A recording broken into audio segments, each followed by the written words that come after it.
mensahe. Diba sa panahon, dala sa panahon, kapag natin tinatawag sa ating pag-ibig, kapag patuloy kita, ano ang mensahe sa ating mga pastor? Ano ang title? So, kung wala kita nagpamati, wala kita sa isabat. That's right. Ay, wala ka pang-aking dito sa pastor. Di koleksyonan mo kami. Salamat kita kung bilang koleksyonan kita sa ating kalagan sa inyo. Kung wala koleksyon, ay sa tao, hindi naman tayo. Kung wala purpose, galit ka dito sa balay sa Dino, agad sa papanati sa program sa Dino. Ang wala natalaan yan kung saan ako na atensyon. May gawa na ito ng pag-istorya. Kung may nagawa dito, ay dapat focus na. Wala naman ang problema sa inyong okay, pabayin niya na. Wala ka matapos ng sigba. Matapos sigba ako, pwede na kanyang istorya. At this time, no? Ato na ito sa itong atensyon, ang papamati sa pulo sa Dino. Okay? Amen. This time, ito po ako balik panahon sa pagkalangan sa ayos ng pastorya. Okay, thank you, Brother Ferdy. Di na ako mag-preach. No? Nag-preach na eh. Wala na, nag-intro na to. Versikulo na lang kulang. Ayun na. Okay, iunahan ako ni Brad Ferdy. Ayun na. Nag-preach na si Brad Ferdy. Anyway, okay, it's a blessing mga kapatid na ma-remind tayo. Amen? And especially there is Word of God na yun pinaka-highlight sa ating simba this morning. Okay? Kanina, pagising ko, parang mag-ulan. No? Hindi ko alam anong timpla ng panahon. Uulan ba? Iinit ba? But on the other hand, I'm happy. Sabi ko, sana makulimlim lang. Gloomy lang. Di lang mag-ulan, Lord. Gloomy lang para at least di masyadong mainit ba? No? But nagpakita ang panahon. No? Napakalakas ang ulan kahapon. I don't know sa area ninyo. Pero grabe ang waswas ng ang overflow. Itong mga bato, halos wala nakita yan. Lubog yan sa tubig kagabi, Brad. Tapos hanggang pag-uwi, balik naman ang ulan, on and off. Okay? But anyway, salamat kay Lord na nagpakita yung araw this morning. Okay? This time, I request everybody, as usual, as reverence to the Word of God, let's all stand and let's open our Bibles in the book of 1 Corinthians 15, verse number 10. 1 Corinthians chapter number 15, verse number 10. Sige, lahat po tayo mag-open ng Bible. Okay, mas masarap pa rin, mas maganda pa rin, mabuti mag-open tayo ng Bible every time na may Bible reading. Okay, verse number 10. Sulat ni Paul sa mga Corinthian believers. And of course, we know mga kapatid, mayroong Gospel, verse 1 to 4. And then he continue, mga kapatid, Apostle Paul, he mentioned niya siya yung pinaka-list sa lahat na apostle ni Jesus Christ in verse number 9. And then, sinabi niya dito, verse number 10. Verse number 9, for I am the least of the apostles. That means, hindi siya na member sa original. That I am not meant to be called an apostle. Hindi siya deserve na apostle kasi gi-persecute niya ang church. Okay? Ang sabi ni Paul, I'm not meant to be called, I'm not fit to be an apostle because I persecuted the church of God. Sabi niya, hindi ako karapat-dapat, hindi ako bagay na maging apostol ng Panginoon sapagkat akin pong inuusig ang iglesia ng Diyos. Pero ito yung sabi niya, verse number 10, all together, ready, go. But by the grace of God, I am what I am, and His grace which was bestowed upon me was not in vain, but I labored more abundantly than they all, yet not I, but the grace of God which was with me. Amen? What a blessing. Yun ang grace ba? Di sa deserve. Hindi din tayo deserve. Pero salamat sa grace ng Panginoon. Kasi ang grace para sa mga undeserved people. Okay? Paul, sabi niya, I am not meant to be an apostle, but I am what I am because of the grace of God. Amen. Father in heaven, we thank you, Lord, for this message. We thank you for this lesson. And of course, Lord, this verse, gimension ni Apostle Paul na siya mismo, Lord, hindi siya deserve. Sapagkat siya ay makasalanan, Panginoon, inuusig niya ang iglesia ng Diyos. Pero salamat, Panginoon, sa inyong biyaya na pinagkaloob, Panginoon. Katulad kami kay Apostle Paul, we don't deserve anything, Lord. We don't deserve for your love. We don't deserve heaven. we deserve hell. That's our punishment because we're sinner. But thank you for your grace. Thank you for your love. Lord, because of that, because of your grace, we are now heaven-bound. And Lord, I pray that we can learn something through this message this morning. Speak to us and encourage our soul, encourage our heart, exhort us, Lord, na sa pag-uwi namin, meron kaming, Lord, malaking blessing na natanggap na, Lord, napaka-favorable namin, napaka-bless namin, Panginoon, na kung saan in-extend ng Diyos ang kanyang biyaya sa amin. Maraming salamat and be with us. Give wisdom likewise to your servant. In Christ's name I pray. Amen and amen. Be seated. Thank you so much. All by God's grace. Amen. Are you happy that, mga kapatid, recipient tayo ng God's grace? Amen. Praise the Lord. So sabi ni Paul in verse number 10, for I am, but by the grace of God, I am what I am. And His grace which was bestowed upon me was not in vain, but I labored more abundantly than they all. Yet not I, but by the grace of God which was with me. So si Paul, wala siyang ipinagmalaki. Wala siyang gibrag. Sabi niya, kung meron mang dapat kong ibrag ang aking pagiging sinner. Pero sabi niya, because of the grace of God. Sabi niya, so nothing siya mga kapatid, anumang naabot niya, anumang na achievement meron siya, sabi niya, it is by the grace of God. No? Na-save siya by the grace of God. Ginamit siya ng Panginoong Diyos because of the grace of God. At magpapatuloy siya because of the grace of God. So dapat ganun din po sa atin mga kapatid. No? So this morning, wala tayong dapat ipagmalaki but by the grace of God. The grace of God. Now, this morning, okay? Alright. Now, there are few things na dapat nating i-consider. First of all, the person of grace. The person of grace, sino ba yung person sa grace? Of course, walang iba, very obvious mga kapatid. Jesus Christ. Amen? It is the Lord Jesus Christ. He is the object of grace. Without the person of the Lord Jesus Christ, there is no grace. No, we cannot enjoy grace today, mga kapatid, without Jesus Christ. Anong sabi? John 1:17. According to John 1:17, the same came for a witness, to bear witness of the light, that all men, through Him, who is that? Through Him, that is Jesus Christ, through Him might believe. For the law was given by Moses, but grace and truth, what? Came by Jesus Christ. Amen? The law was given to Moses, but grace and truth, according to John, came by Jesus Christ. So, it's very obvious mga kapatid, no, na siya po ang source, siya ang origin ng grace, ang ating Panginoong Hesus. Amen. Titus 2:11, for the grace of God that bringeth salvation hath appeared to all men. Notice the word, the grace of God. The grace of God bringeth forth salvation. Okay, appeared to all men. So meaning to say, it's not, it was not Paul, it was the 12 apostles, the source of grace, but it is the Lord Jesus Christ. Okay? The Lord Jesus Christ. Now, 1 Peter chapter 5, verse number 10. Another verse.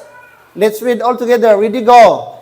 But the God of all grace, who hath called unto us His eternal glory by Christ Jesus, after that He have suffered a while, make you perfect, establish, strengthen, settle you. Take note, but the grace of God, but the God of all grace, who hath called unto us His eternal glory by, take note, Christ Jesus. So maliwanag po mga kapatid, na ang ating Panginoong Hesus, siya po ang pasimula, siya ang origin, siya ang Father, siya ang supplier po ng grace. And that is why, sabi niya, I will make you perfect, establish, strengthen, and finally, settle you. Okay. Now, next, the person of grace, alam po natin, walang iba. It's the Lord Jesus Christ. Amen.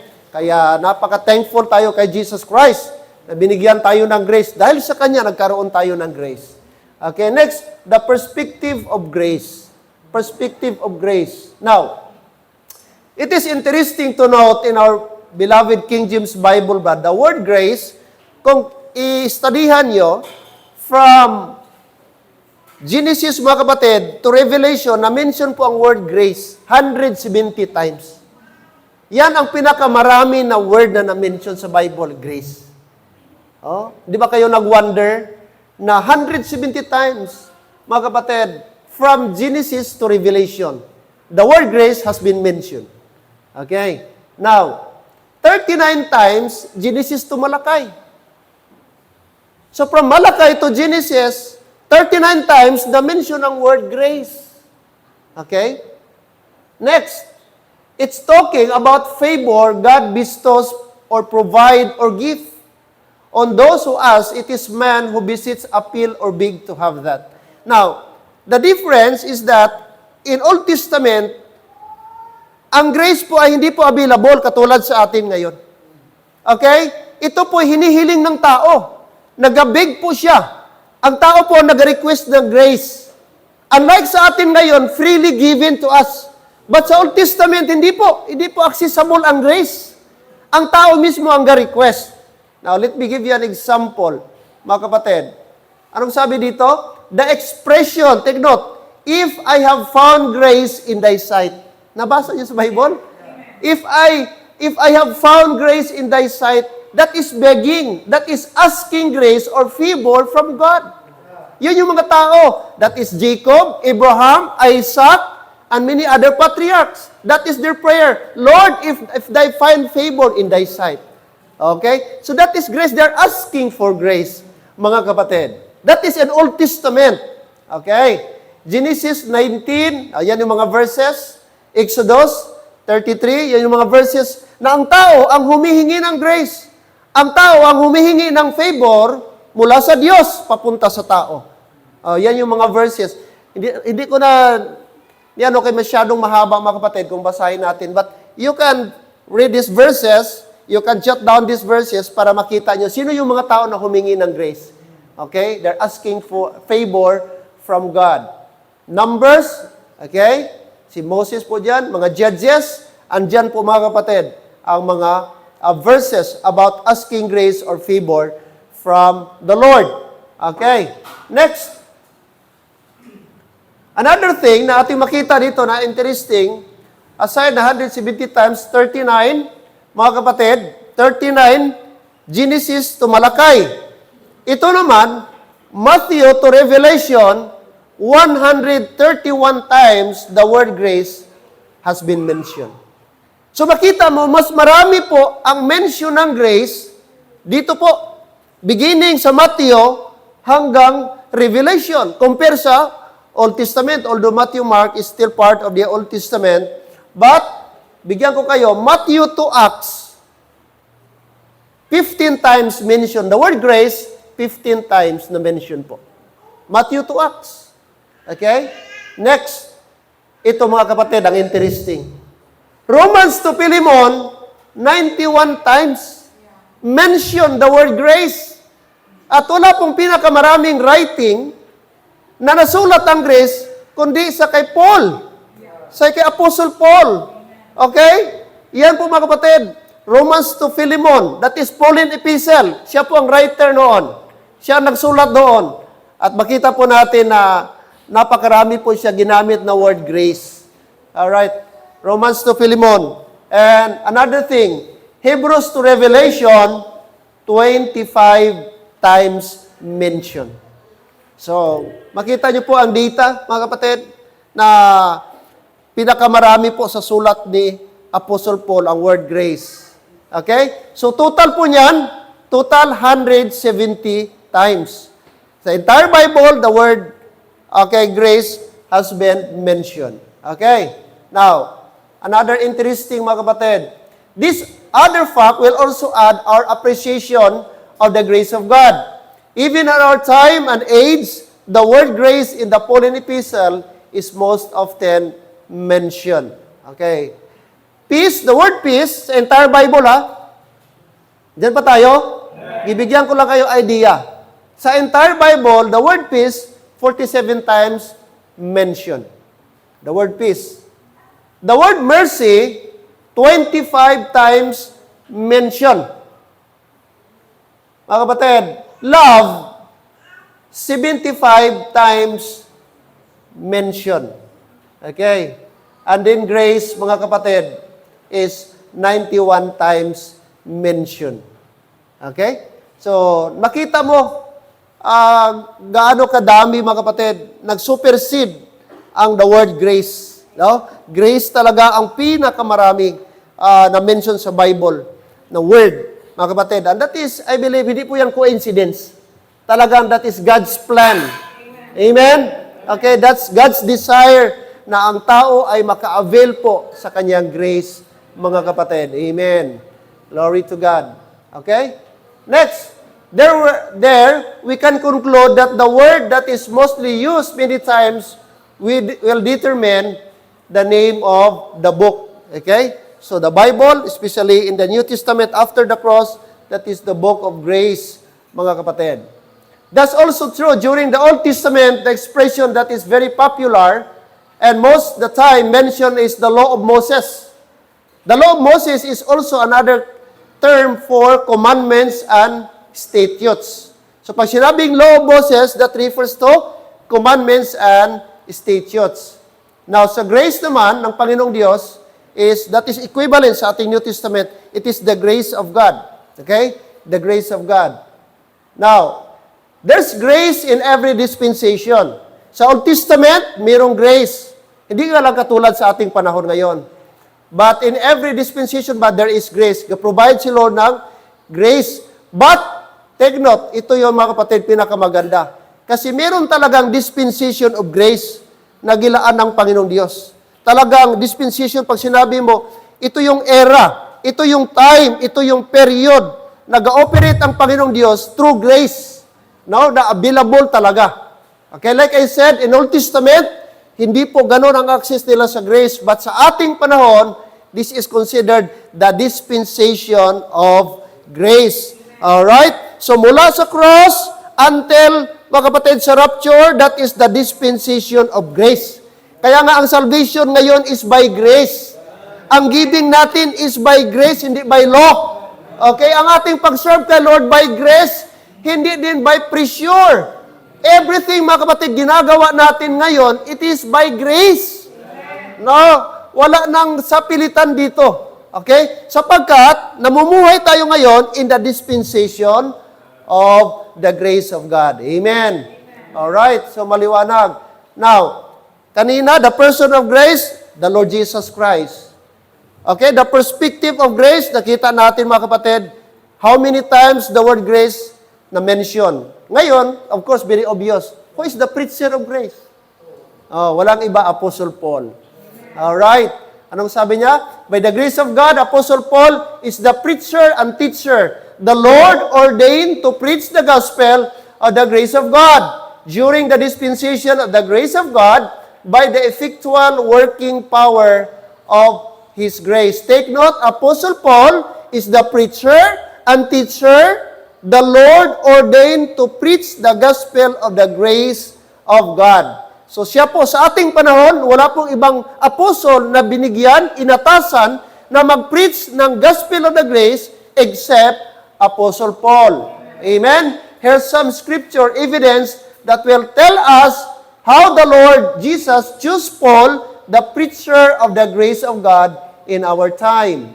Now, very obvious, mga kapatid, no? According to Acts 9:15. Ito yung time na nagkaroon ng conversion. Meron silang, mga kapatid, na tawag nito, okay? Na encounter ng ating, ni Paul, ang ating Panginoong Hesus. Verse number 15. But the Lord said unto him, Go thy way, for he is a chosen vessel unto me, to bear my name, take note, to bear my name before the Gentiles, and kings, and the children of Israel. So makita nyo po ang priority ni Paul. Of course, hindi disregard by mga Israelite din. Pero ang priority niya sa kanyang ministry is the Gentile. To bear my name before the Gentiles and kings and the children of Israel. Hindi po nauna ang Israel, kundi sabi niya, the Gentiles. That means tayo po, kasama tayo doon. 11:13. Romans 11:13. For I speak to you, Gentiles, inasmuch as I am the apostle of the Gentiles, I magnify mine office. So, maliwanag po dyan, twice po, gimension ni Paul ang word na Gentiles. Okay? I am the apostle of the Gentiles. Okay. Romans 15:15. Nevertheless, brethren, I have written the more boldly unto you, in some sort, as putting you in mind, because of the grace that is given to me of God. Okay? So again, Apostle Paul, no, nag-mention po siya. Now, Acts 20:24. Okay? Hindi na type kagabi. Ay medyo busy na mga kapatid. But dito po, Acts 20:24, isa sa patunay na commission po si Paul. He was commissioned. He was mandated. Look at verse 20, chapter 20, verse 24. Sabi po dito, Acts 20:24, but none. Okay, are you there? Look at verse 24. Let's read, please. Ready, go. But none of these things move me, neither count I my life dear unto myself, so that I might finish my course with joy, and the ministry which I have received of the Lord Jesus, to testify the gospel of the grace of God. So who is this? Apostle Paul. He was assigned, he was tasked, he was mandated, he was commissioned, he was ordained to testify the gospel of the grace of God. Amen? It's really clear that our apostle in our time today, Brad, is not the 12 apostles. Okay? It's not Peter, it's not Andrew, nor James or John, but the apostle that we're going to follow today is Apostle Paul. Because he was the only apostle assigned, ordained to be the apostle, preacher of the Gentile people, or to testify the gospel of the grace of God. Okay? Kaya nga may pastor, sabi ko, merong mga pastors, gi-attend ako mga kapatid sa tupi, meron silang tinatawag prayer warriors. Mga dati kong kaibigan, mga traditional nga lang. So meron silang once a month gaikot-ikot sa mga churches. Mag-host ba ng parang prayer. May preaching tapos prayer dayon. Magkuha prayer request, prayer. Siguro mga around 40 pastors, sergeant pastors. May taga dito, South Cotabato, Sarangani, Jensan, ganun. Pag after doon, gi-approach ko yung isa. Sabi ko, Pastor, baka pwede din ako maka-host sa Marbel. Mag-host din ako ng ganito na prayer sa church, baka kung pwede. Sabi niya, sige lang, pag-usapan natin mamaya, i-open ko sa body. I-open ko sa body sa mga pastor. So, kain kami, tapos continue yung service. And then after service, prayer time na. So, tumayo yung pastor na medyo may edad na. At sabi niya, mga kapatid, merong isang pastor nag-approach sa akin na nag-request na kung pwede ba daw siya na mag-host doon sa kanilang church din, di niya gi-mention ng lugar. Di siya nag-mention ng pangalan. Mag-host daw ng ganito sa ating fellowship, prayer. Pero sa tingin ko, hindi pwede. Kasi dapat, pariho tayo ng apostles' doctrine. Mahirap yung mag-host na hindi kapareho ng doctrine natin. Kasi sabi ng Bible, dapat apostles' doctrine. So, gikot niya ang Acts 2:42. And they continued steadfastly in the apostles' doctrine. So, wala nang iba yun. Wala mang ibang nag-approach doon, ako lang. So gusto ko sanang tanungin ba, yung pastor, sinabi niya doon, Pastor, ano bang apostle doctrine ang gusto mong ang tinutukoy mo? At sinong apostle ang tinutukoy mo na dapat nating sundin? Si Paul ba o ang 12 apostles? Kasi dalawang grupo ang apostle sa Bible, 12 apostle at si Apostle Paul. Kaninong apostle ang sinasabi mo, tinutukoy mo apostles doctrine? At anong doctrine ang dapat nating sundin? Basahin mo ang 38, nag-preach si Peter for the remission of sins. Dapat mabaptize ka. Basahin mo Acts 2:38. Yan ba ang apostle doctrine na gusto mong sundin natin? Yun ba ang preaching mo ngayon? Hello? So, pero yun, sa isip ko na lang. Sa isip ko na lang, mga kapatid. So, di nila naintindihan na may dalawang uri ng apostle. Apostle before the cross and apostle after the cross. At sa ating panahon, wala tayong ibang apostle, kundi si Apostle Paul. Kaya siya ang ordained to the gospel of the grace of God. Maliwanag po yan mga kapatid. So, okay? So, clear sa atin that Apostle Paul is our ordained preacher. Walang iba. Hindi po si Peter Brad ang binigyan.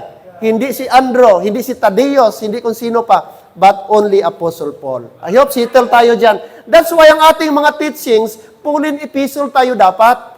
Ang direct natin, applicable sa ating panahon. I'm not saying hindi applicable ang Old Testament. All Scripture is given by inspiration of God and is profitable. Pero mga kapatid, by principle, pwede nating, by principle, anong principle makuha natin kay Abraham? Obedience. Ni-obey siya sa Panginoong Diyos, gi-offer niya ang kanyang anak. Pero mag-offer na son, hindi yan applicable sa atin. Ano kay Noah? Kapatid, obedience pa rin. Na by faith, sinunod niya. Nagawa siya, pero walang direct command na make thee an ark. Hindi man ganon. By principle, may learn tayo. But when it comes to direct instruction, direct command sa atin, that is Pauline epistle.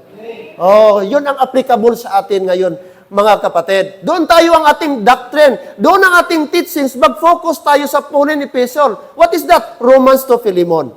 Okay? Tandaan natin ang Bible, composed sa tatlong bagay, past, present, and future.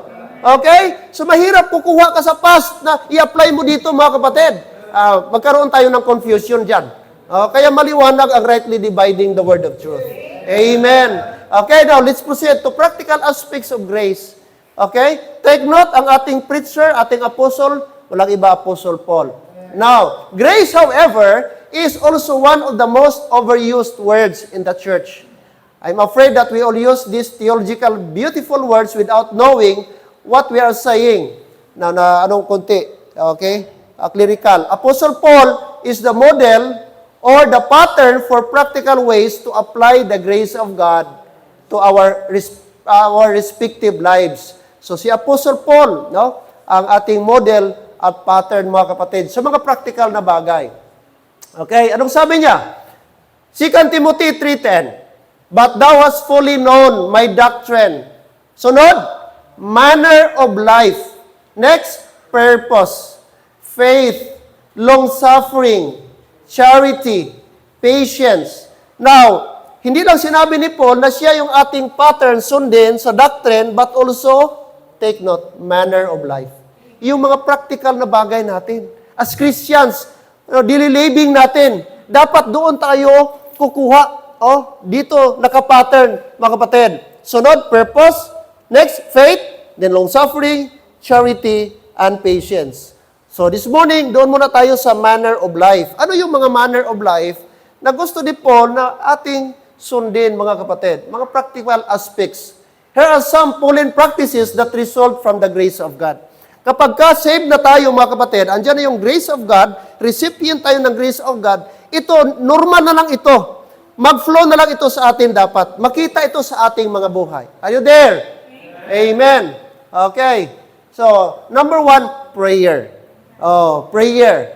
Anong sabi ni Apostle Paul? Romans chapter 1, verse number 8. First, I thank my God through Jesus Christ for you all, that your faith is spoken of throughout the whole world. So nagpasalamat si Paul sa Diyos at sa ating Panginoong Hesukristo, na ang kanilang faith ay nag-spread out, mga kapatid.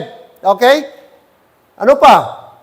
Romans chapter 1, verse number 9. For God is my witness, whom I serve with my spirit in the gospel of His Son, that without ceasing, take note, I make mention of you always in my prayers. Okay, si Apostle Paul, very prayerful. At sabi niya mga kapatid, he have an earnest desire. At isa sa kanyang mga ministry, mga kapatid, is the ministry of prayer. Amen? Very prayerful si Apostle Paul. And notice mga kapatid, yung mga tao, hindi niya basta-basta lang nag-pray siya. Hindi.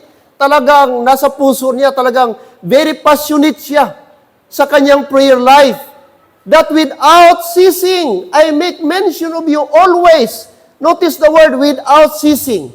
Without ceasing, meaning tuloy-tuloy, continuous, regular, consistent. Ano pang mention niya? Always in my prayer. That means to say, kung tayo po ay recipient ng grace of God, mga kapatid, automatic dapat maging prayerful tayo. Normal sa ating buhay na ang pagiging prayerful. Once tayo po andyan ang grace ng Panginoong Diyos, maging way of life na natin ang pagiging prayerful. Hindi mahirap ang pagiging prayerful. Amen? At dapat tayo mga Christian ganoon. Si Apostle Paul, ating perfect example, na talagang pag nag-pray siya, talagang tudo ang kanyang pag-pray. Sincere siya sa kanyang prayer. Deep siya sa kanyang prayer. Earnest siya sa kanyang prayer. Hello? Chapter 1, verse number 10, making request, if by any means, now at length I might have prosperous journey by the will of God to come unto you. Yun yung desire ni Paul, na sana makapunta siya doon at makita niya in person itong mga taong ito. But for a while, na hindi pa niya nakita, sabi niya, making request. Yun ang kanyang prayer. That's the content of his prayer. Oh?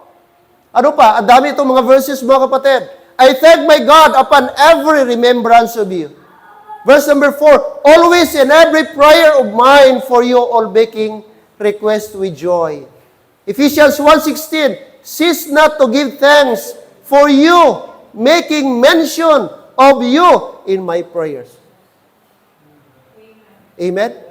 Alam niyo po, pinakamarami ding na-mention ba about prayer? Apostle Paul. Si Peter, di mo makita, dami siyang i-mention about prayer. But look at the writings of Apostle Paul. Brad, he always mentioned prayer. Prayer. Amen?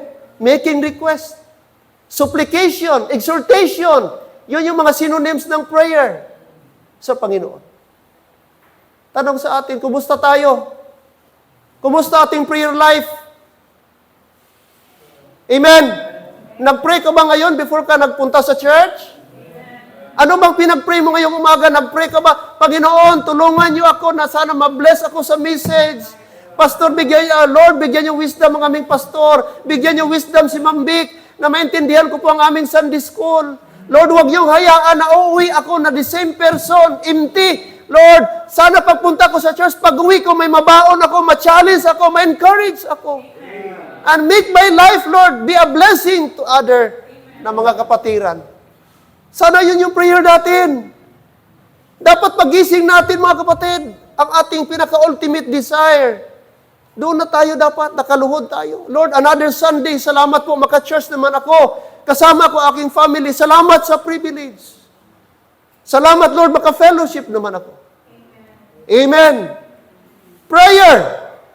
Kung naniniwala tayo, mga kapatid, na ang prayer is essential din, dapat gawin natin itong habit. Gawin natin itong practice. Gawin natin itong natural sa ating buhay. We believe prayer, mga kapatid, prayer makes a lot. Amen. Prayer can do a lot. Sadly, ating mga young people, hindi masyadong seryoso sa prayer life. Naobserbahan ko lang dito, Wednesday. Mag-prayer tayo. Wala pa gani 1 minute, nagtayo na, naglabas na. Anong klaseng prayer yan? Ano kayang pinag-pray mo? Amen? Bigyan natin ng reason ng Diyos na sagutin tayo sa ating panalangin. If our attitude is that serious, mga kapatid, if our prayer is superficial, mga kapatid, don't expect God is going to answer your prayer. We need to be serious. Jesus Christ, nung nag-pray siya ba, anong sabi ng Bible na ang kanyang sweat, ang kanyang pawis? Amen. He's our example kung gaano tayo kaseryoso sa panalangin. Amen. Andiyan ang grace ng Panginoon. Siya yung mag-enable sa atin, magbigay sa atin ng lakas, at magbigay ng wisdom sa mga bagay na dapat nating ipag-pray. Amen. It is the Holy Spirit na mag-work sa atin. Every time mag-pray tayo, mag-yield lang tayo, mga kapatid.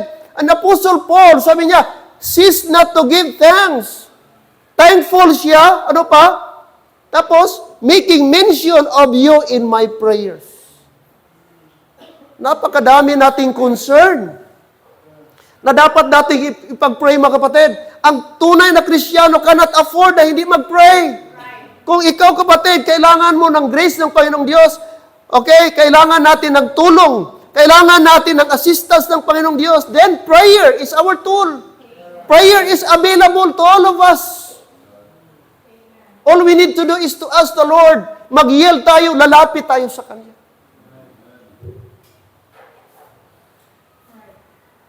How many times, how many minutes, mga kapatid, gi-engage natin sa mga gadget, mga cellphone, sa TV natin. But guilty tayo, mga kapatid, napakakunti yung ating oras sa prayer. Yes or no? Guilty tayo dyan. You cannot deny, mga kapatid, na mas mahaba ating oras sa trabaho, mahabang ating oras sa pagpahinga, mahabang oras natin sa ating hanap buhay, pero less ang ating time sa communion natin sa Panginoon. Kung gusto mo tunay, mga kapatid, mag-work ang Panginoon sa buhay mo, i-develop mo ang prayer life. Kasi you will never experience the Lord, mga kapatid, na mag-work sa buhay mo unless ma-learn natin ang ating dependence sa Kanya. Amen. Si Apostle Paul, hindi gumanito ang kanyang ministry. Na-realize niya, helpless siya. That's why very dependent siya. Prayer, prayer, prayer. Napakaganda kay Apostle Paul. I thank God whom I serve from my forefathers with pure conscience that without ceasing I have remembrance in thee in my prayer night and day. You see? Night and day.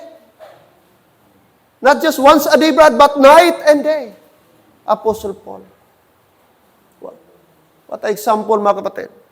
Practical aspects of grace. Number 1, Brad, prayer. Number 2, Brad, forgiveness. So, ibig sabihin pong meron na tayong grace ng Panginoon, mga kapatid. Anong sabi ni Paul? Let's read all together, please. Brethren, ready, go.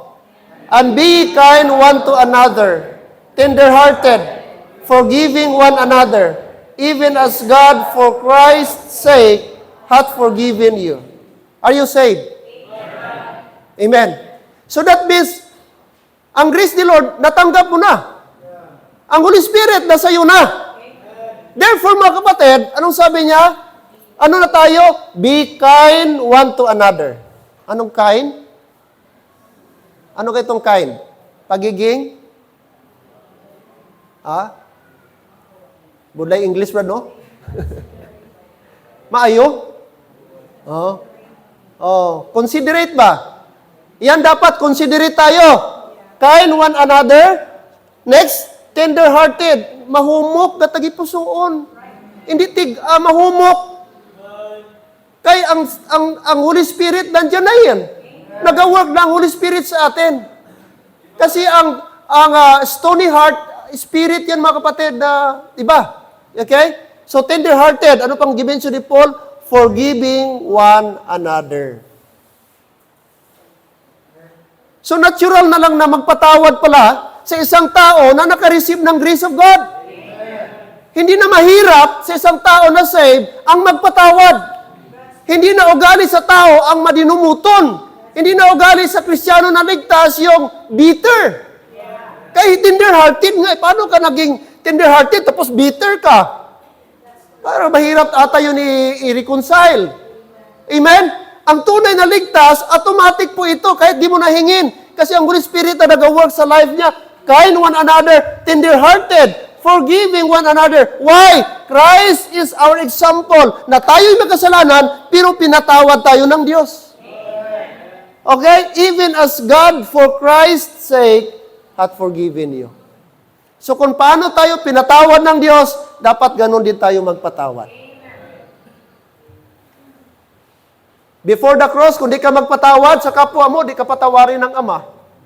Pero sabi dito ng Bible, magpatawad kayo kung paano kayo pinatawad ng Diyos. Amen. So, kung ikaw, Kristohanon ka subong, tapos ba dinumuton ka, 2025 na, galain pabuot mo, no? May ginabungul-bungulan ka pa, may ginalikaw-likawan ka, may gipaandaman ka, bantay lang. Sa kaadla, magsugat tayo, ginman pangalan. Mag-ano, ginman? Ang dalan ta, biskan ano mo kalikaw, may time gidya. Subong, damo ka pa dalan, pero tandaan mo ni, before matapos 2025, magsugat tayo kita. So, dapat wala nung mga ganun. Amen? Hindi na yan ugali ng Kristiyano. No? Gaano man tayo, nasaktan tayo. Yes, totoo po yan. Na-offend tayo, na-upset tayo. Pero dapat, mga kapatid, i-let go na natin. Dapat ipag-pray natin sa Panginoon na alisin ni Lord kung ano man yung bagay na nagpapabigat sa atin. Si Apostle Paul, ang dami niyang hinanakit kung gusto niya. Okay? Pero mga kapatid, mas pinili niya ang magpatawad. Amen? Forgiveness. Tinuruan tayo ni Paul. Si Paul man kaya ating Apostle Brad. Kaya sundin natin ito. Okay, siya nagsabi nito sa ating panahon na kind one to another, tender-hearted, forgiving one another. Nakinig kayo members. Baka may kapilo ka na members dito na hindi mo kabati. Amen? Di ko alam. Di ko man kayo lahat na monitor.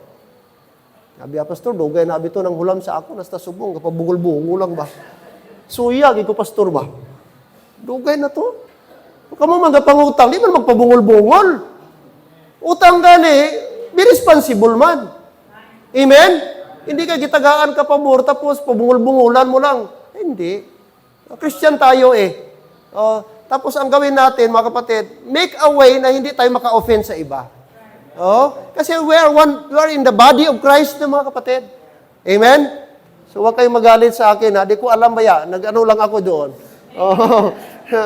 Impress lang ni Lord yun sa akin. Puro mga practical na bagay, Kasi minsan nasisira ang ating, ating friendship, ang ating membership dahil sa mga simpleng bagay na hindi natin nasitel. Akala natin okay lang. So, dapat, okay? Even as God, for Christ's sake. Okay? Ano pang sabi ni Paul? 2 Corinthians 2:7. So that contrariwise, he ought to rather forgive him. Why? And comfort him, lest perhaps such one should be swallowed up with overmuch sorrow. So, alam nyo, pag subrahan ka mga kapatid, yung nasa puso mo, ma-overwhelm ka ba? Sa kabigat sa problema mo, kabigat sa ginadala mo, kasakit sa buot mo, something, ma-overswallowed ka. Kaya sabi ni Paul, isabihan niya itong mga Corinthians na dapat contrariwise or the opposite, rather to forgive. Kung sila man ay na-offend, ang gawin nila, i-comfort. Okay? Yun ang pinaka-the best. Otherwise, sabi niya, perhaps such one should be swallowed up with overmuch sorrow. So, ma-overwhelm mo siya sa kanyang dinadala. Kaya it's better na i-forgive. Okay? Next. Ano pa? Practical. Practical things. Okay? Prayer, number 1. Number 2, forgiveness. Amen? So, kalibutan na natin yan. And then, number 3 is giving. Yan yung mga kapatid. Ang giving, ito, grace giving, itong pinutukoy dito. Hindi ito tithing, grace giving. Na ang pagbigay natin ay dapat galing sa puso. Kasi sa biyaya ng Diyos. 35, I have showed you all things, how that so laboring, ye ought to support the weak, and to remember the words of the Lord Jesus, how He said, it is more blessed to give than to receive. So, take note, that is the word of the Lord. Ano pang sabi ni Apostle Paul? Okay, makita po natin dyan, Brad. 1 Corinthians. Okay, buksan lang natin, hindi natin ubusin, pero basahin lang po natin. 2 Corinthians chapter 8. Diyan po tayo. Amen.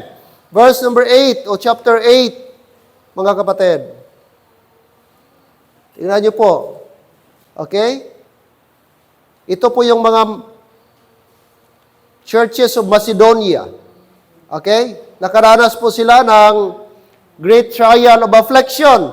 Verse 1, moreover, brethren, we do you to wit the grace of God bestowed on the churches of Macedonia, how that in great trial of affliction, the abundance of their joy and their deep poverty abounded unto the riches of their liberality. For to their power I bear record, ye and beyond their power, they were willing of themselves, praying us with much entreaty, that we should receive the gift and take upon us the fellowship of the ministering to the saints. Now take note, verses 1 to 3 mga kapatid, Macedonian churches, nakaranas ng great trial of affliction, nakaranas sila ng deep poverty. However, mga kapatid, giver pa rin sila. Generous pa rin sila. Sabi ng Bible, abounded unto the riches of their liberality. Kung gaano ka-deep poverty sila, ga-abound pa ang kanilang liberality. Kita mo mga kapatid? Verse number 3, for to their power, sa kaya nila, I bear record, and beyond their power, they are willing of themselves, kahit beyond sa kanilang power, andun pa rin yung willingness nila sa pagbigay. See? Verse number 9, jump tayo. For you know the grace of our Lord Jesus Christ, that though He was rich, yet for your sakes became poor, that ye through His poverty might be what? Rich. Verse number 10, and herein I give my advice for this expedient for you, who hath begun before not only to do, but also to be forward a year ago. Verse 11, now therefore perform the doing of it, that as there was, ginamit po ni Paul na illustration, ang mga Macedonian churches, nung sumulat siya sa Corinthians, kasi a year ago, nag-commit sila na magtulong sila sa Church of Jerusalem, nag-commit sila na magtulong, pero wala pa rin nagawa, wala pa rin nila ginawa mga kapatid. Kaya sa 2 Corinthians, follow-up letter ito ni Apostle Paul. Sabi niya, before not only to do, but also to be forward a year ago. Now therefore, perform the doing of it. Sabi niya, gawin na ninyo, ang i-commit ninyo, i-fulfill ninyo, that there was a readiness to will. So there may be a performance also out of that which ye have. Verse number 12, for if there be first willing wine, it is accepted unto that a man hath not according, so that he hath not. Verse number 13, for I meant not that the other men be seized and be burdened, but by an equality that now at this year your abundance may be supplied for their want, and their abundance also may be supplied for your want, that there may be, what? Equality. Verse 15, as it is written, he that had gathered much had nothing over, and he that had gathered little had no lack. Oh? So dito po i-emphasize ni Apostle Paul, mga kapatid, kung gaano po ka-importance yung kanilang giving, so pagtulong po ng mga saints. Dito po, look at continuation niya, chapter 9. Chapter 9. Kaya sabi niya dito, verse number 5, chapter 9. Therefore I thought it necessary to exhort the brethren, that they would go before unto you, and make up beforehand your bounty, whereof ye had notice before, that the same might be ready as a matter of bounty, and not as of covetousness. But this I say, he which soweth what? Sparingly shall reap also sparingly, and he which soweth bountifully shall reap also bountifully. Every man, according as he purposeth in his heart, so let him give, not grudgingly or of necessity, for God, what?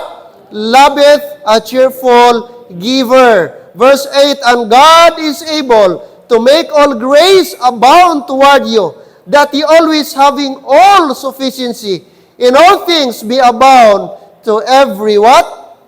Good work, as it is written, he hath dispersed abroad, he hath given to the poor, his righteousness remaineth forever. Verse number 10, now he that ministereth seed to the sower, both minister bread for your food, and multiply your seed sown, and increase the fruits of your righteousness, being enriched in everything to all bountifulness, which causeth through us thanksgiving to God. Amen? So this is grace giving. Grace giving, mga kapatid. Na sabi ng Bible, he which soweth sparingly shall reap also what? Sparingly. But he which soweth bountifully shall reap also bountifully. So ang ating palang pag-receive ng blessing ng Panginoon, depende sa ating gibigay, depende sa ating gitanim. Okay? So, huwag tayong mag-expect. Kung maliit yung ating gitanim, mag-ani tayo ng marami. Kaya ang principle ng Bible, kung marami kang gitanim, marami kang aanihin. Kung konti yung tinanim mo, konti din yung aanihin mo. At sabi pa ng Panginoong Diyos, mga kapatid, gusto ng Panginoong Diyos na tayo po ang ating pagbigay, maliit man malaki, it should be by cheerful giving. Amen? Kasi hindi po mag-matter gaano kalaki yung binigay mo kung hindi ka cheerful giver. Kung may something mabigat sa puso mo, napipilitan ka, okay, na-upset ka, or napuwersa ka, that is not cheerful giving. Amen? Kasi ang hinahanap ni Lord, sabi niya, for God loveth a cheerful giver. So, sana po dito sa atin, amen, members, wala pong mabigat sa puso. Every time na mayroong bigayan, may commitment sana. I hope and pray na binigay natin ito, nag-commit tayo dahil mahal natin ang Diyos. At dahil po masaya tayong nagbigay. Okay? Gusto nating magamit tayo sa Panginoon. Gusto natin na masuplayan ang pangangailangan ng Diyos. Dapat, that should be our motive. Wala na dapat ibang motive. Whether commitment, pledges, or ating offering. Amen? Kaya sa ating panahon, ang hinahanap ni Lord at cheerful giving. Every man according, take note the word God, as he purposeth in his heart. Dapat nasa heart. Dapat nakaplano. Hindi napilitan God. Purposeth in his heart. So let him give, not grudgingly. Take note. Ano ang qualification? Not grudgingly or of necessity. But it must be a cheerful giving. Amen. So maliwanag po. Okay? So, walang intimidation dapat. Pag di ka nagbigay, magkasakit ka. Oh. Kayo na mga magnanakaw. Yun ang napala niyo sapagat mga magnanakaw kayo ng iyong mga tithes. May mga pastor na ganun ba? Oh, minsan, ini-intimidate na. Bakit ka ngayon? Nasa hospital ka. Yun, kasi di ka nagtatithes, brad. Yun na, consequences mo. Ninakaw mo para sa Diyos. Wala na, kaya tuloy na biya. Wala, hospital ba ako? Ako naman sa sunod, si sister ba tuloy? Basi ako naman. So, kaya dahil na nakarinig ng ganong preaching, kaya, hatag na lang ta kay delikado ta, basin kita sunod. Oh, napilitan na lang, kahit ano. Kaya dapat, hindi na yun, Mad. Hindi na yun cheerful giving. Fearful giving. Hello, amen? At kailanman mga kapatid, ang fearful giving ay hindi katanggap-tanggap sa Diyos. At hindi tayo maka-expect ng blessing galing sa Diyos. Kasi ang hinahanap ni Lord, cheerful giver. God loveth a cheerful giver. Salamat sa Panginoon, wala nang curse mga kapatid. Pero hindi din pwede na magpagusto na lang ta. Ay pastor, cheerful giving, tag 10 pesos, kada Sunday 10 pesos, next Sunday 10 pesos. Grabe ka naman. Grabe na yung blessing ni Lord binigay sa iyo, buong buwan, buong linggo. Tapos dating sa linggo, 10 pesos, 20. Di ka na gani mabusog ngayon, 20 pesos na pastil? Hello, tama? Wala naman gani siguro kapanood ngayon, 20 pesos? Oh, yun lang, piso wifi. Siguro.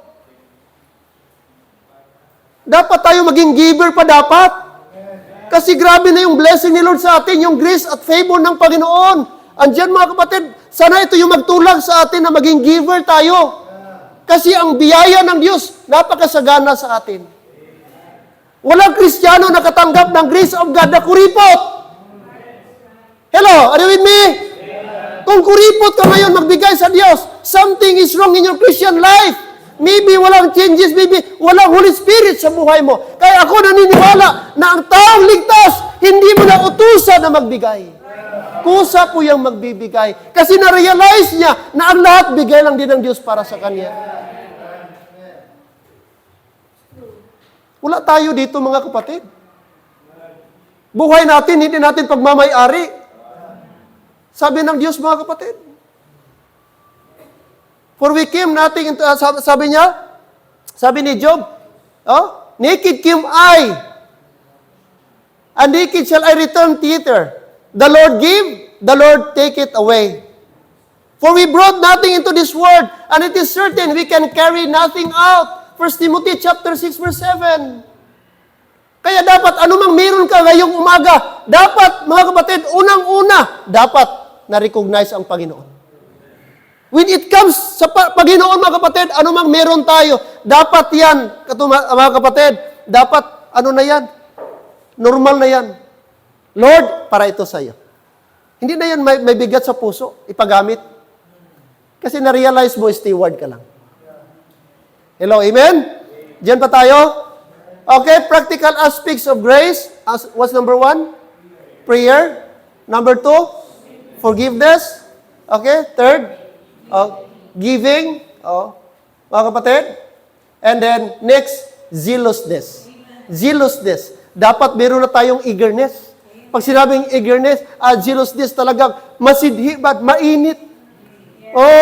Mainit mga kapatid, na paglilingkod sa Panginoon. Titus 2:14, who gave Himself for us, that He might redeem us from all iniquity, and purify unto Himself a peculiar people. Notice the next word, zealous of good works. So saan tayo gi-encourage na maging zealous? Anong area ba? Good works. Do you believe, mga kapatid, evangelism is good works? Yes. Do you believe na ang pagpunta ng church is good works? Giving is good works. Fellowship among brethren is good works.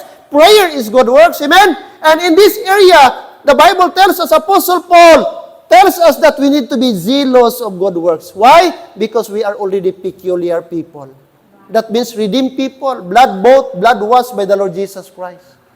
So kung meron mang somebody na pinaka-zelo sa gawain ng Diyos, dapat tayo po yun ng mga Christian. Hello? Dapat Kristiyano ka na. Diyan pa tayo? Mga kapatid, ligtas ka na. Wala na dapat Christian pa na i-invite. Walang member na i-invite si simbata. Amen? Ang Holy Spirit itself, mga kapatid, mag-dictate. Oy, Sunday ngayon. Sunday ngayon. Sunday ngayon. Dapat ka na hindi pa. Dapat hindi na kayo tinuturing na bisita dito. Member ka. Hindi ka bisita. Member ka. So ang member, yun na yung nagkukumusta. Yun na yung nagpre-pray. Yun na yung nag-i-entertain. Hindi ka ma-entertain, magsunggod-sunggod ka. Ano ka, bisita? Amen. Hindi ka na dapat sabihan, balik ko niyang hapon. Atin sa Miyerkules. Member ka, Christian ka. Normal yan kung bisita. Migo pa ta? Zealous. Zealous. Hindi ito... Iba yung zealous siya, J po yun. Zealous ito, mainiton ba? Sa Ilonggo, maukod.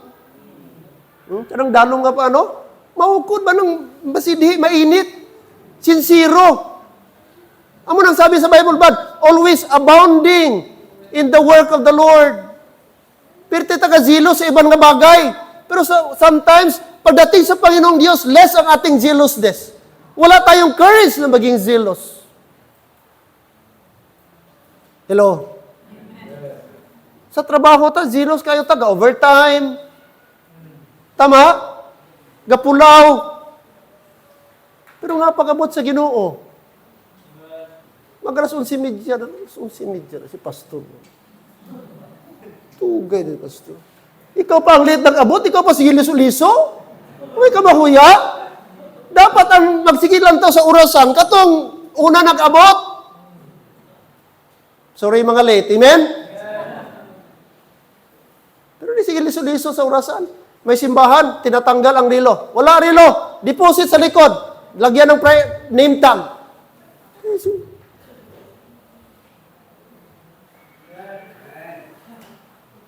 Kung na-enjoy mo ang mensahe ng Panginoong Diyos, dili ka time conscious.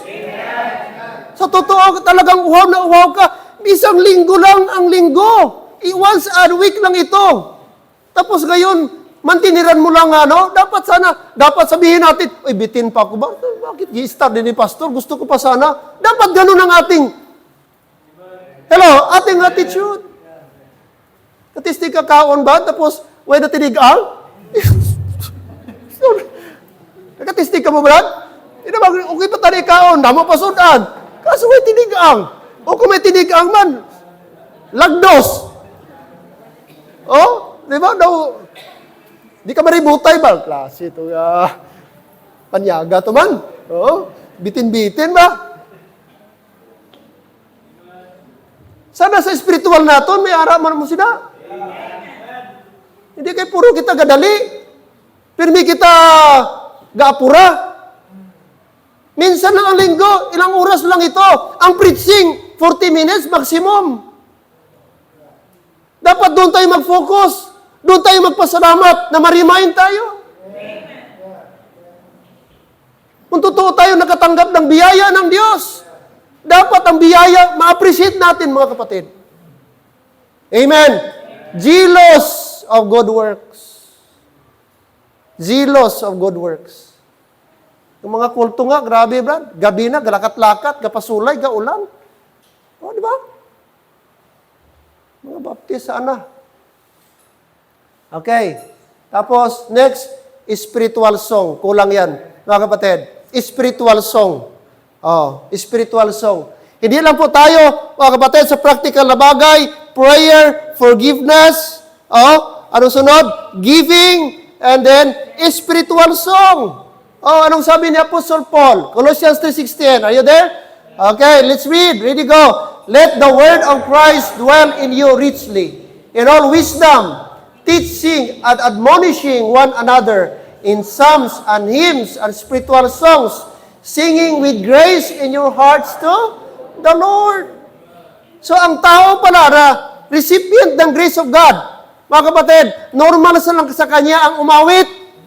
Normal na sa kanya ang spiritual song. Kahit may problema, to the work, to the work. Oh, amen? Oh, victory in Jesus. Oh, kahit gapang laba. Oh, kahit damo man siya ginalabahan. Kanta-kanta lang Japon. Ga-enjoy. Amen. Hello, amen? Kahit may problema, kahit gapalibog, kahit exam na naman, o OGT. Pero kanta-kantahan lang, panihol-nihol lang. Nasa wala lang. Hello? Iyon ang aksyon ng Christian, no? Let the word of Christ dwell in you richly in all wisdom. Tapos sabi niya, admonishing one another. Gibanggit ni Paul, psalms and hymns. Anong klase? Oh, spiritual songs. Singing with grace in your hearts to the Lord.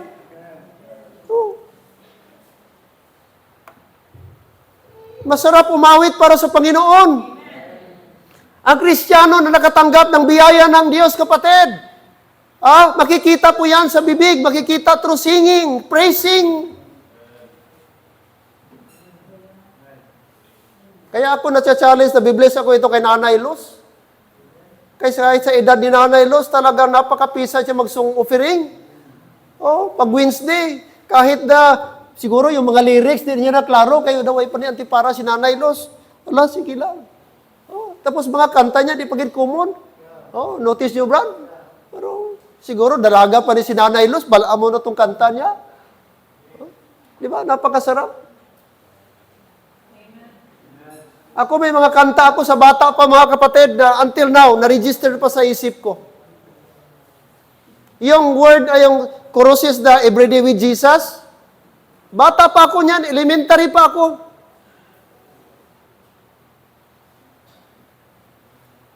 Narinig ko na yan. John 3:16, bata pa ako, Brad. Ibang version lang. For God so loved the world, He gave His only Son to die on Calvary, to save, to set me free.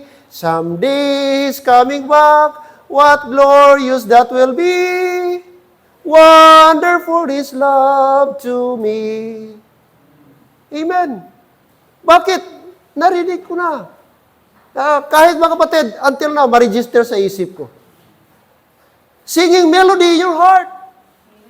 Christians, anong kinakanta mo? Spiritual song ba? Psalms ba? Hymns ba?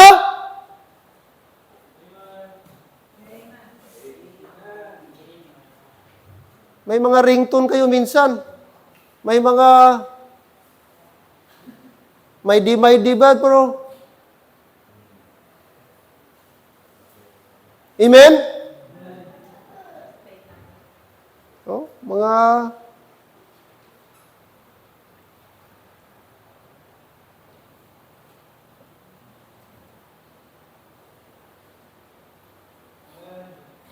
Shaira, Shaira?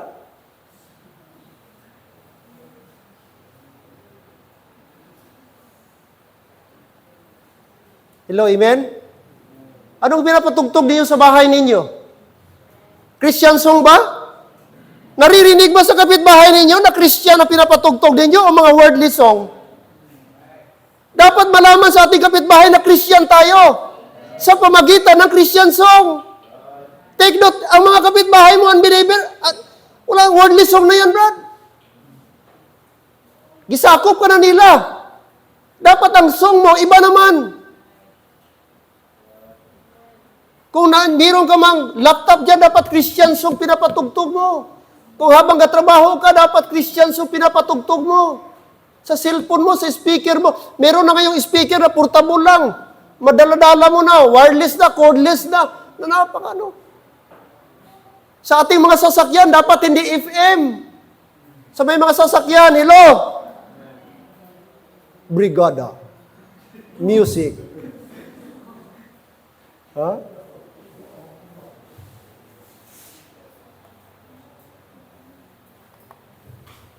Christian song. Singing and making melodies. Ano pang sabi niya doon? Ephesians chapter 5 verse 19. A spiritual song. Let the word of God. Amen? Ephesians 5:19. Before tayo mag-proceed sa Ephesians.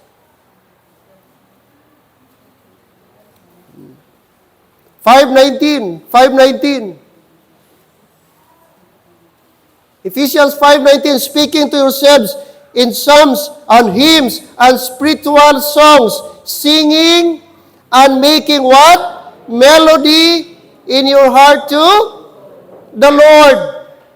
Ano dapat? Take note. Hymns, spiritual songs, singing and making melody in your heart to the Lord. Alam niyo, mga kanta ngayon, di mo na maintindihan. Mas okay pa yung mga kanta nung una, mga 80s, mga 70s, 60s. May laman pa. Ngayon, wala na. Puro na binastos ang laman. Wala nang, Kaya dapat Christian song. No? Christian song ang ating, mga kapatid, ginapromote. Okay? And then number 6. Andiyan ba tayo? Attitude of humbleness. Kasama ito sa practical aspects. Okay? Attitude of humbleness. Anong sabi ni Paul? I am less than the least of all saints. Ephesians 3:8. Gi-consider niya. But si Apostle Paul, mga kapatid, least ba? Makonsider mo ba least? No. He was a Pharisee. He was a lawyer. He was stock of Israel. Jew of a Jews, mga kapatid. Talagang pure Jew si Apostle Paul. Flowing siya magsalita ng Greek. Flowing siya sa Jew, sa Israelite, mga kapatid. Pero nung sabi niya, nag-brag ba siya? Sabi niya, I am less than the least of all saints. He was trained in the feet of Gamaliel.